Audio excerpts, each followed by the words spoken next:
കാഴ്ചക്കാരൻ ബന്ധുത്വ വിവാഹങ്ങളും മരണങ്ങളും സുഖാന്വേഷണങ്ങളും പങ്കെടുക്കാൻ കഴിയാതെ ദൂരെ കാഴ്ചക്കാരനായി മാറി.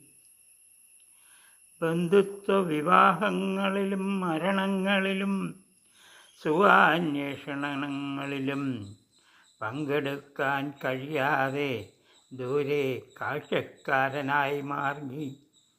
കാലം വരുത്തിയ പരിണാമങ്ങൾ മനസ്സിൽ ഊക്കുണ്ടെങ്കിലും ശരീരം പാകപ്പെടുന്നില്ല വൃദ്ധജനങ്ങൾക്ക്.